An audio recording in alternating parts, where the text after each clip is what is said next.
খাতুনগঞ্জ থেকে মধ্যে সাথে আছে আমি শামীম জাহেদ। আগস্ট থেকে সেটা কমেছে মূল্যস্ফীতির হার, পয়েন্ট টু পয়েন্ট ভিত্তিতে সার্বিক মূল্যস্ফীতি হয়েছে 6.17%। আজ আমরা আলোচনা করব মূল্যস্ফীতি নিয়ে। এই নিয়ে আলোচনা করতে আমাদের সাথে স্টুডিওতে রয়েছেন সিঁড়ি প্রকল্পের গবেষণা প্রধান ডক্টর জুলফিকার আলী। জনাব আলী, আপনাকে স্বাগত জানাচ্ছি অনুষ্ঠানে। কেমন আছেন আপনি? আজ আমরা আলোচনা করব এই অগাস্ট মাসের জন্য মূল্যস্ফীতির যে পরিমাণ সেটা ঘোষণা করা হয়েছে গত সপ্তাহে। পরিকল্পনা মন্ত্রী মোস্তফা কামাল এটা ঘোষণা করেছেন। সেখানে বলা হচ্ছে যে আগস্টে মূল্যস্ফীতি কমে দাঁড়িয়েছে 6.17%, এবং বলা হচ্ছে এটা সাম্প্রতিক সময়ের মধ্যে বেশ কম আর কি। কিন্তু যখন আমরা এই ঘোষণা শুনছি বা দেখছি, তখন এটার রিফ্লেকশন বা এর কোনো প্রতিফলন আমরা দেখছি না। আমরা যখন বাজারে যাই, এত কিছুর পরও, এত কম ইনফ্লেশন কমার পরেও কিন্তু আমরা নিত্য প্রয়োজনীয় দাম বেশি দেখছি, এবং শুধু নিত্য প্রয়োজনীয় নয়, যে কোনো পণ্যের দামই আসলে সবসময় বাড়ছে। আসলে এটা কি অনেকেই ব্যাপারটা বুঝতে চান না। একজন অর্থনীতিবিদ হিসাবে আপনি যদি বিষয়টা পরিষ্কার করে বলতেন আমাদেরকে, কেন হয় এটা? ধন্যবাদ আপনাকে। অত্যন্ত প্রাসঙ্গিক একটি বিষয়, এবং যেহেতু অতি সম্প্রতি বাংলাদেশ ব্যুরো অফ স্ট্যাটিস্টিক্স ইনফ্লেশনের যে হিসেবটি দিয়েছেন, যেটি বললেন মাননীয় পরিকল্পনা মন্ত্রী মহোদয়, এটি গত বুধবার এটা ঘোষণা করেছেন। তো সেই প্রেক্ষিতে, এবং যেহেতু আমাদের প্রত্যেককেই প্রতিনিয়ত বাজারে যেতে হয় এবং দাম মোকাবেলা করতে হয়, সেই বিবেচনায় এটি অত্যন্ত প্রাসঙ্গিক একটি বিষয়। এবং আজকে এই বিষয়ে আলোচনার জন্য ইন্ডিপেন্ডেন্ট টেলিভিশন এবং আপনাকে বিশেষভাবে ধন্যবাদ। আপনার প্রশ্নের উত্তর আমি তিনটি ভাগে ভাগ করে দিতে চাই। প্রথমটি হচ্ছে, যেটি আমি বলতে চাই, সেটি হচ্ছে যে সামগ্রিকভাবে এটি একটি ইতিবাচক দিক যে মূল্যস্ফীতির হার সাম্প্রতিক সময়ে এবং অতি সম্প্রতি অগস্ট মাসের যে হিসাবে দেখানো হয়েছে, তাতে এটি স্থিতিশীল আছে। তো এই যে স্থিতিশীল থাকার যে বিষয়টা কাগজে কলমে দেখতে পাচ্ছি, দ্যাটস রাইট, মানে হিসেবে আমি বলছি আর কি, যে হিসেবে এটি স্থিতিশীল আছে, এবং সেই যে হিসেবে স্থিতিশীল থাকার যে বিষয়টি, এটি একটি ইতিবাচক দিক। এই দিক থেকে যে অর্থনীতিতে অন্যান্য ম্যাক্রো ইকোনমিক যে ইন্ডিকেটরগুলো আছে, সেক্ষেত্রেও স্থিতিশীলতা আমরা দেখছি, এবং সেটার সাথে সামঞ্জস্যপূর্ণভাবে ইনফ্লেশনের বিষয়টাও স্থিতিশীল আছে। এটি হচ্ছে একটা ইতিবাচক দিক হিসেবে উল্লেখ করতে চাই। সেটি হচ্ছে ফার্স্ট পয়েন্ট। সেকেন্ড পয়েন্ট হচ্ছে যে এই যে স্থিতিশীল রয়েছে বা কমেছে, সেই বিষয়টি বোঝার আগে আসলে একটু বোঝা দরকার যে আসলে ইনফ্লেশনটা কিভাবে ক্যালকুলেট করা হয়। এটার একটা সুনির্দিষ্ট ধরুন পদ্ধতি আছে, যে পদ্ধতির ভিত্তিতে ইনফ্লেশনটা ক্যালকুলেট করা হয়। এবং সেটি হচ্ছে যে যার ভিত্তিতে ইনফ্লেশনটা বলা হয়েছে, সেটি হচ্ছে সিপিআই, কনজিউমার প্রাইস ইন্ডেক্সের ভিত্তিতে একটা কনসামশন বাস্কেট ডিফাইন করা আছে। সেই বাস্কেটের বাজার মূল্যে কত ভ্যালুয়েশন আসে সেইটা, এবং সেখান থেকে আমরা কনজিউমার প্রাইস ইন্ডেক্স তৈরি করা হয়। এবং সেই প্রাইস ইন্ডেক্সটা, অর্থাৎ সেই নির্দিষ্ট যে বাস্কেটটা ডিফাইন করা আছে, সেই বাস্কেটের দামটা প্রতি বছর, প্রতি মাস, বা গত বছরের একটা মাসের তুলনায় এই বছরে সেই মাস, অথবা গত মাসের তুলনায় এই মাসে কতটুকু বাড়ছে বা কমছে, সেটার ভিত্তিতেই কিন্তু ইনফ্লেশনটা হয়। তার মানে হচ্ছে আমাদের সেই বাস্কেটের মধ্যে যে কমোডিটিগুলো আছে, এবং সেই কমোডিটির যে ওয়েট ইনফ্লেশন ক্যালকুলেট করবে, টোটাল যে ভ্যালুয়েশন আসে তার মধ্যে সেই নির্দিষ্ট কমোডিটিগুলোর যে ওয়েট, তার ভিত্তিতেই কিন্তু এই ইনফ্লেশনটা নির্ধারিত হয়। দামের বাড়া কমাটা আমরা বুঝতে পারি, বা এবং ইনফ্লেশনটা হয়। এখন আপনি যে কথাটা বললেন অত্যন্ত প্রাসঙ্গিক। যখন আমরা শুনবো যে ইনফ্লেশনটা কম বা অগাস্টে সর্বনিম্ন পর্যায়ে, তখন একজন সাধারণ ভোক্তা, সাধারণ নাগরিক, সে বাজারে যাবে এই প্রত্যাশা নিয়ে যে দাম বাড়েনি অথবা দাম কমেছে আর কি। কিন্তু হয়তো বাজারে গিয়ে সে দেখবে যে অনেক পণ্যের দামই ঠিক কমেনি, বরং বেড়ে গিয়েছে আর কি। সেটার অর্থ এই যে আমাদের যে কনসামশন বাস্কেট দিয়ে ইনফ্লেশনটাকে ক্যালকুলেট করা হয়, কনজিউমার প্রাইস ইন্ডেক্স, এবং সেখানে ইনফ্লেশন ক্যালকুলেট করা হয়, সেটার সাথে ভোক্তাদের এখন যে কনসামশন প্যাটার্ন, সেটা যদি পুরোপুরি সামঞ্জস্যপূর্ণ হয়, তাহলে এই ইনফ্লেশন যা বলবে বাজার সেটাকে রিফ্লেক্ট করবে। কিন্তু সেই জায়গাটা যদি কিছুটা সামঞ্জস্যহীনতা থেকে যায় আর কি, তাহলে কিন্তু হয়তো বাজারে গিয়ে একটা ভিন্ন চিত্র দেখা যেতে পারে। যে কারণে ভোক্তাদের জন্য এটা হচ্ছে যে কিছু কিছু পণ্যের ক্ষেত্রে, বা যে পণ্যগুলো এই হিসেবের মধ্যে বাস্কেটের মধ্যে গুরুত্বপূর্ণ পণ্য হিসেবে বিবেচিত হয়ে আসছে, সেগুলোর দাম হয়তো বা বাড়েনি বা কিছুটা কমলেও কমে থাকতে পারে, Weighted average অথবা একটা- স্থিতিশীল আছে, সেটা রিফ্লেকশন। কিন্তু অন্য যে সকল পণ্য এখন ভোক্তারা হয়তো কনজিউম করছেন, আচ্ছা। যেটা ইনফ্লেশনের বাস্কেটের মধ্যে নেই বা কম গুরুত্বপূর্ণ উপাদান হিসেবে আছে, সেগুলোর দাম যদি বেড়ে গিয়ে থাকে, সেটা বাজারে গিয়ে দাম বৃদ্ধি পাবে, সেটা রিফ্লেকশন নেই। যে কারণে এখানে একটা জিনিস আমি একটু বলতে চাই, সেটি হচ্ছে যে আসলে কনসামশন প্যাটার্ন চেঞ্জ হয়ে গেছে। আগে ধরেন ফুড, বিশেষ করে স্ট্যাপল ফুডের যে ওয়েট ছিল টোটাল কনসামশন বাস্কেটের মধ্যে, Weighted average এখন টা কিন্তু পরিবর্তন পরিবর্তিত হয়ে গেছে। যে Right. কারণে আমার মনে হয় যে এখন বাংলাদেশ ব্যুরো অফ স্ট্যাটিস্টিক্স অথবা বাংলাদেশ ব্যাংক অথবা সরকারের যে এজেন্সিগুলো এই ইনফ্লেশন ক্যালকুলেশনের সাথে যুক্ত, আমার মনে হয় এই বাস্কেটটা রিডিফাইন করার সময় আসছে, যে যাতে করে ভোক্তারা বাজারে গিয়ে যে ধরনের পণ্য যে পরিমাণে যে প্রপোর্শনে তারা ক্রয় করেন, সেটার একটা প্রপার রিফ্লেকশন যাতে ইনফ্লেশনের সিপিআই এর মধ্যে, কনজিউমার প্রাইস ইন্ডেক্স এবং ইনফ্লেশনের মধ্যে রিফ্লেক্ট হয়, যাতে করে ইনফ্লেশন যা বলবে বাজারে গিয়ে আমরা সেই জিনিসটা মোটামুটিভাবে তার একটা রিফ্লেকশন আমরা দেখতে পাই, অথবা বাজারে যে পণ্যের যতটুকু রিফ্লেক্টেড হচ্ছে, কনজিউমাররা যে প্রপোর্শনে পণ্য কিনছেন, সেটারই যাতে একটা প্রতিফলন এর মধ্যে পায়। দ্যাট ইজ, আমার মনে হয় সময় আসছে এখন এটাকে একটু রিডিফাইন করে আচ্ছা। বর্তমান কনসামশন প্যাটার্নটাকে রিফ্লেক্ট করা ইনফ্লেশনের মধ্যে। আমি আমি আমি পত্রিকায় প্রকাশিত রিপোর্টকে কোট করছি, যেখানে বলা হচ্ছে বিবিএস এর লিখিত বক্তব্য বলছে, মাছ, মাংস, সবজি, মশলা এবং তামাক জাতীয় পণ্যের দাম কমায় মূল্যস্ফীতি হার কমেছে। অন্যদিকে বাড়ি ভাড়া, আসবাবপত্র, গৃহস্থালী, চিকিৎসা সেবা, পরিবহন এবং শিক্ষা উপকরণের দাম কমেছে বলেও দাবি করেছে বিবিএস। এটা কতটা বাস্তবসম্মত? রাইট। বাড়ি ভাড়া বলছে কমছে, আসবাবপত্র কমছে, গৃহস্থালী, চিকিৎসা সেবা দাম কমছে, পরিবহন এবং শিক্ষা উপকরণ দাম কমছে বলে বলা হচ্ছে। আচ্ছা, এখানে ইনফ্যাক্ট, এবং এটা বিবিএস এর লিখিত বক্তব্য। আচ্ছা, বিবিএস এর যে ইনফ্লেশনের যে ফিগারটা সম্প্রতি প্রকাশ করা হয়েছে, সেখানে আরেকটি বিষয় আমি বলতে চাই, সেটা হচ্ছে যে পয়েন্ট টু পয়েন্ট যেটা বলা হয় যে গত বছরের জুনের তুলনায় এবার জুন, গত বছরের জুলাইয়ের তুলনায় এবার জুলাই, গত বছরের অগস্টের তুলনায় এবার অগস্ট, এই পয়েন্ট টু পয়েন্ট তুলনায় দেখা যায় যে ইনফ্লেশন গত বছরের এই 3 মাসের তুলনায় এই বছরের এই 3 মাসে কমেছে। রাইট। আচ্ছা, এবং সেই কমার ক্ষেত্রে জুন জুলাই অগস্ট, গত বছরের জুন জুলাই অগস্টের তুলনায় অগস্টে সবচেয়ে কম। যেটা যদি আমরা দেখি যেটা ধরুন জুনে ছিল 6.25, জুলাইতে 6.36, অগস্টে 6.17, যেটা আপনি বললেন কমেছে আর কি। জি। এর অর্থ কিন্তু এই না যে অগস্টে জুলাইয়ের তুলনায় বা যে দাম কমেছে। আচ্ছা। এটা হচ্ছে গত বছরের অগস্টের তুলনায় এবার অগস্ট, গত বছরের জুলাই তুলনায় এবার জুলাই। কিন্তু এবারের জুলাইয়ের তুলনায় যদি অগস্ট দেখি এবং সিপিআই যে ভ্যালুটা এখানে দেওয়া আছে পরিসংখ্যান বোর্ডের হিসেব অনুযায়ী, সেখানে কিন্তু অগস্ট তুলনায় কিন্তু জুলাইয়ের তুলনায় কিন্তু অগস্টের দাম বেড়েছে। CPI higher than July, CPI in August is higher than CPI in July. জুলাইয়ের তুলনায় কিন্তু এবারকার জুলাইয়ের তুলনায় এবার অগস্টে কিন্তু দাম বৃদ্ধি ঘটেছে আর কি।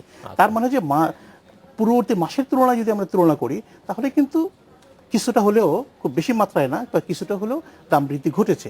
কিন্তু আমরা গত বছরের তুলনায় দেখছি যে না, অগাস্টে গত বছর অগস্টের কম, এবং গত বছরের তুলনায় জুন এবং জুলাইয়ের তুলনায় অগস্টটা কমে আসে, সেটা একটা। এবং বিবিএস এর হিসেব অনুযায়ী এখানে ওভারঅল ইনফ্লেশনটা কমে গেলেও ফুড এবং নন ফুডের মধ্যে একটা তারতম্য কিন্তু আমরা এই হিসাব অনুযায়ী দেখতে পাচ্ছি। সেখানে ফুডের ক্ষেত্রে ইনফ্লেশনটা কম, তুলনামূলকভাবে কম, কিন্তু নন ফুডের ক্ষেত্রে কম না, কিন্তু বেশি। ইভেন বিবিএস এর হিসেব অনুযায়ী যদিও বলা হচ্ছে বাড়ি ভাড়া এখানেও কমেছে, কিন্তু ফিগার্স কিন্তু বলছে যে নন ফুডে কিন্তু বেড়ে গেছে। আচ্ছা। আপনি যেমন ধরুন আমরা 6.17 ওভারঅল, কিন্তু 6.06 হচ্ছে ফুডের ক্ষেত্রে, আর 6.35 হচ্ছে নন ফুডের ক্ষেত্রে, যেটা গত বছর সেম টাইম অগাস্টে নন ফুড ছিল 5.76। আচ্ছা। আর এবার হচ্ছে 6.35। আর ফুডের ক্ষেত্রে গতবার অগাস্টে ছিল 7.67, আর এবার হচ্ছে 6.06। তার মানে হচ্ছে ফুডের ক্ষেত্রে ইনফ্লেশনটা যথেষ্ট মাত্রায় কমেছে অ্যাকর্ডিং টু দিস হিসাব। আচ্ছা। কিন্তু নন ফুডের ক্ষেত্রে কিন্তু না কমে বরং বেড়েছে, আচ্ছা। ওভারঅল কমেছে। কারণ ফুডের ওয়েটটা আমাদের এখন এখানে weight ইনফ্লেশন বেশি। ক্যালকুলেশন সেকশনের মধ্যে ফুডের ওয়েটটা স্টিল বেশি। আবার ফুডের মধ্যেও স্ট্যাপল ফুড সিরিয়াল বা রাইসের ওয়েট প্রায় 80%, এবং সেটা ধরুন কোর্স রাইস দিয়ে হিসেব করা হচ্ছে। কাজেই মানে একজন ভোক্তা বাজারে গিয়ে কি ধরনের, ওই যে কথাটা আমি একটু আগেই বললাম, ফুডের মধ্যেও কোন আইটেম কি প্রপোর্শনে পারচেস করছে, রাইসের মধ্যে কোন ধরনের চা কি পারচেস করছে, যে কারণে এটা হচ্ছে ওভারঅল একটা পিকচার। আমরা এই বাস্কেটে যে কনজাম্পশন আমরা করছি, যেসব প্রোডাক্ট নিয়ে অ্যানালাইসিস করছি, বিশ্লেষণ করছি, সেটার পরিবর্তন আনা দরকার বর্তমান প্রেক্ষিতে আপনি বলছেন। তো এক্স্যাক্টলি, সেটা একটা হচ্ছে যে কনসাম্পশন বাস্কেটটাকে রিডিফাইন করা দরকার। আচ্ছা, এবং সেখানে ওয়েটটাকেও রিডিফাইন করা যেতে পারে, একটা রিভিউ করা দরকার, যে আসলে আগে যে কনসাম্পশন বাস্কেটটা ছিল, বিভিন্ন পণ্যের যে ওয়েটটা দেওয়া ছিল, সেটা এখনকার জন্য এটা সামঞ্জস্যপূর্ণ কিনা, নাকি এটা একটা মেজর রিভিশন দরকার। আমার মনে হয় এখানে একটা রিথিঙ্কিং এর দরকার আছে, নাম্বার 1। নাম্বার 2, আরেকটা হচ্ছে যে এটা হচ্ছে ওভারঅল পিকচার ইনফ্লেশন। রাইট। কিন্তু এই যে সিপিআই, কনজিউমার প্রাইস ইন্ডেক্স, কিন্তু আমার কনসাম্পশন বা আমি যে গ্রুপে বিলং করি, আপনি যে অন্যরা যে গ্রুপে বিলং করে, সবার কনসাম্পশন প্যাটার্ন কিন্তু একই না। যে কারণে এই এই এই যে ইনফ্লেশনের হিসেবটা বা এর যে এটা আমার মনে হয় একটু ডিসএগ্রিগেট লেভেলে যদি করা যায়, যেমন ধরুন উচ্চবিত্তের জন্য, মধ্যবিত্তের জন্য, সাধারণ দরিদ্রের জন্য, চরম দরিদ্র অবস্থায় যারা আছে তাদের জন্য, ইন্ডাস্ট্রিয়াল ওয়ার্কারদের জন্য, এটা ইনফ্যাক্ট সিপিআই কিন্তু বিভিন্ন শ্রেণী পেশার জন্য আসে। কাজেই এটাকে যদি একটা ডিসএগ্রিগেট লেভেলে এই সিপিআই এর কনসাম্পশন বাস্কেটটা রিডিফাইন করে নিয়ে সিপিআই ক্যালকুলেট করে ইনফ্লেশনও দেখানো হয়, তাহলে জিনিসটা আরও সাধারণের মধ্যে পরিষ্কার হবে আর কি। আমি কোন শ্রেণীতে বিলং করি, আমি মার্কেটে গিয়ে কি অবস্থা ফেস করতে পারি, সেটা হয়তো আমি তখন ইনফ্লেশন থেকে বুঝতে পারবো যে আমার জন্য সিচুয়েশনটা কতটুকু আশাপ্রদ বা কতটুকু আশাপ্রদ না। কাজে ওই ডিসএগ্রিগেট লেভেলে যদি এই হিসেবগুলো এখন করা সম্ভব হয়, করে দেখানো যায়, তাহলে আমার মনে হয় ইনফ্লেশনটা নিয়ে এখন যতটুকু কিছুটা একটা কনফিউশন তৈরি হয় অনেক ক্ষেত্রে, যে বলা হচ্ছে কমেছে, কিন্তু আমি বাজারে গিয়ে দেখছি যে কাঁচামরিচের দাম এত বেশি। এখন ওই জিনিসটা দেখা যায় না, পেঁয়াজ কাঁচামরিচ কতটুকু এর মধ্যে ঢুকছে, কার জন্য ঢুকছে, কার জন্য ঢুকছে না আর কি, সেই বিষয়টা। জনাব আলী, আপনাকে ধন্যবাদ। আমাদের সময় হচ্ছে একটি বিরতিতে যাবার, ফিরে এসে আমরা কথা বলবো আপনার সাথে। আমাদের সময় হলো একটি বিরতিতে যাবার, ফিরছি শীঘ্রই, সাথেই থাকবেন।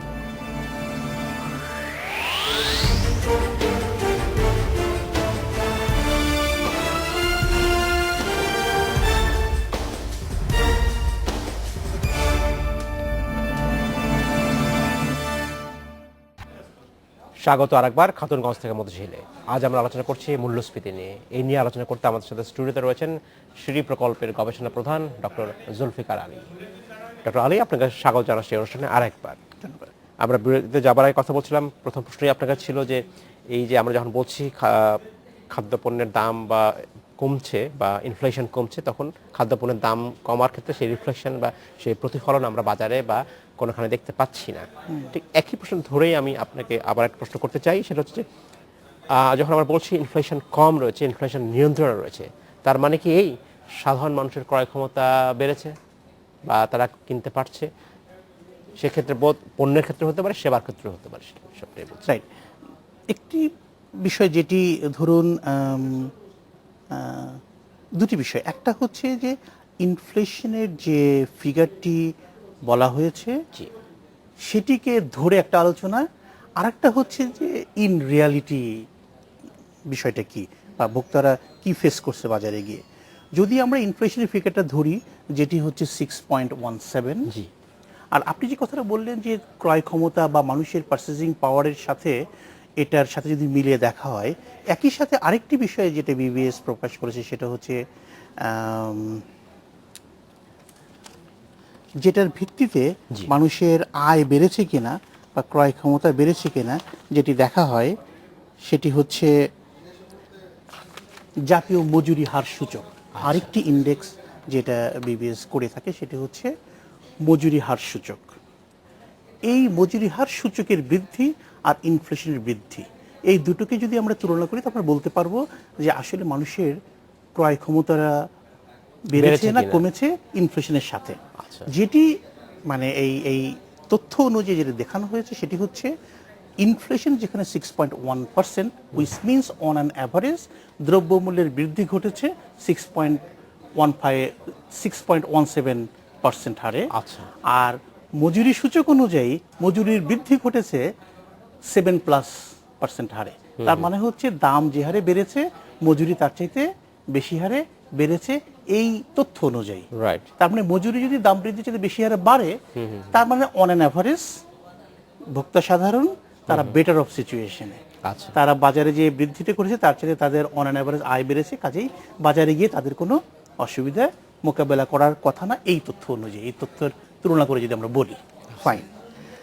কিন্তু আপনি যে কথাটা বললেন যে আসলে আবার আগের কথাই ফিরে আসতে হয় যে বাজারে গিয়ে তারা কি দেখবে, কি দেখছে, এবং আমি যে কথাটা বলছি আবারও সেই কথায় ফিরে আসতে হয় যে আমাদের যে কনসামশন বাস্কেট এবং সেখানে যে পণ্যগুলো আছে ফুড এবং নন ফুড, ফুডের ওয়েট অনেক বেশি, ফুডের মধ্যে একটা বড় ফ্যাক্টর, স্টেপল ফুডের ওয়েটটা আরো বেশি। হ্যাঁ। কাজেই ইনফ্লেশন ক্যালকুলেশনে সেটার দাম বৃদ্ধিটার, চালের দাম বৃদ্ধি বা চালের মধ্যে কোর্স রাইস যেটা আর কি মোটা চাল, তার দাম বৃদ্ধি কতটুকু হচ্ছে না হচ্ছে সেটা রিফ্লেক্ট হয় ইনফ্লেশনে। আচ্ছা, যেমন ধরুন এই বিবিএস এর এই তথ্য যখন প্রকাশিত হয় সেখানে বলা হয়েছে যে একদিকে মোটা চালের দাম কমেছে অথবা বাড়েনি, আর অন্যদিকে চিনি এবং ভোজ্য তেলের আমদানি মূল্য ইন্টারন্যাশনাল মার্কেটে প্রাইস কমেছে আর কি। আচ্ছা। কাজে মোটা চাল, ভোজ্য তেল, চিনি এগুলোর দাম কমার কারণে ইনফ্লেশনটা হয়েছে। কিন্তু আমরা যখন বাজারে যাই বা সাধারণ মানুষ যখন বাজারে যায়, এর বাইরে তো অনেক পণ্য তারা এখন ক্রয় করে।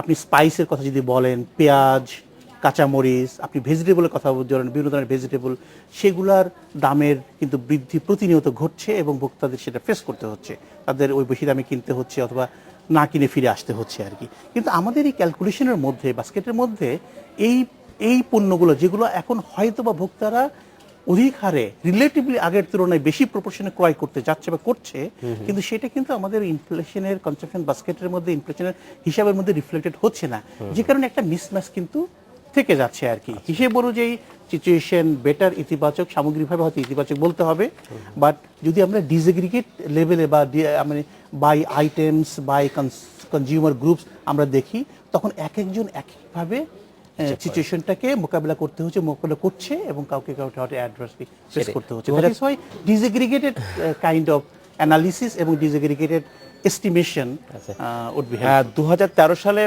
সরকার নতুন ভিত্তি বছর নির্ধারণ করেছিল, যেটা আগে ছিল, এবং সেখানে ছিল 2005-06 সালে মূল্য সূচককে সিপিআই হিসাব করা হয়েছিল। সো এখন যেটা হচ্ছে যে এর আগে ভিত্তি বছর ছিল 2095-96 সাল ভিত্তি বছর ছিল।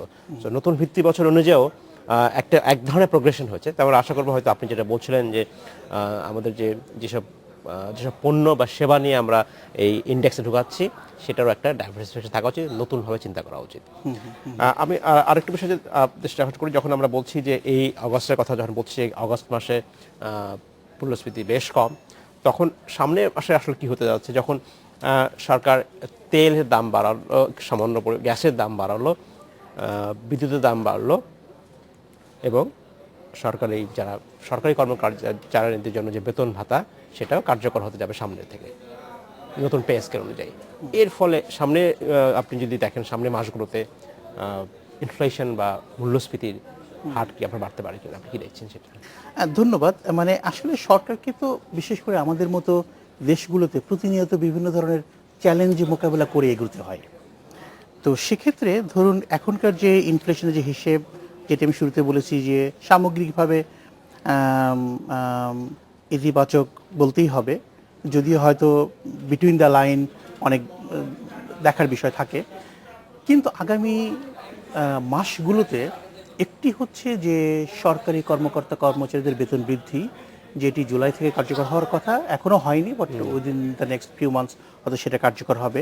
তখন সেটার একটা চাপ দ্রব্যমূল্যের উপর পড়াটা অস্বাভাবিক না, কারণ ইনফ্লেশনের অনেকগুলো কারণের মধ্যে একটা হচ্ছে ইনফ্লেশন, একটা হচ্ছে ডিমান্ড পুল যেটাকে বলা হয়, যে চাহিদা বেড়ে গেলে দ্রব্যমূল্যের দাম বেড়ে যায়, আর একটা হচ্ছে ইনফ্লেশনের এক্সপেকটেশন। মানুষের মধ্যে যদি প্রত্যাশা বেড়ে যায় যে দাম বাড়বে, এই প্রত্যাশারই দাম বৃদ্ধি ঘটাতে পারে, যে অন্য বিষয় যদি অপরিবর্তিত থাকে আর কি। কাজেই যখন সরকারি কর্মচারীদের বেতন বৃদ্ধির ইফেক্টিভ হবে, তখন স্বাভাবিকভাবে একটা ইনফ্লেশনের চাপ পড়তে পারে। দ্বিতীয়ত হচ্ছে যে সম্প্রতি যেটি গ্যাস এবং বিদ্যুতের দাম বাড়ানো হয়েছে সেটারও একটা ইম্প্যাক্ট, সেটা কিন্তু একটা ইনডিরেক্ট এবং মাল্টিপ্লায়ার ইমপ্যাক্ট জনাব- জনাব- এটা একটা বড় চ্যালেঞ্জ হবে সরকারের। জনাব আলী, এই- আপনাকে এই অসংখ্য সময়ে ধন্যবাদ। নিয়োগ করা আমাদের রাখা। সময় স্বল্পদিনে শেষ করতে হচ্ছে, ভবিষ্যতে নিশ্চয়ই আপনার সাথে আমরা আবার কথা বলবো। অনেক অসংখ্য ধন্যবাদ আপনাকে। এই ছিল আজকের মধ্যে খাতুনগঞ্জ থেকে মধ্যে ছিল, আমাদের সাথেই থাকবেন, দেখা হবে আবারও।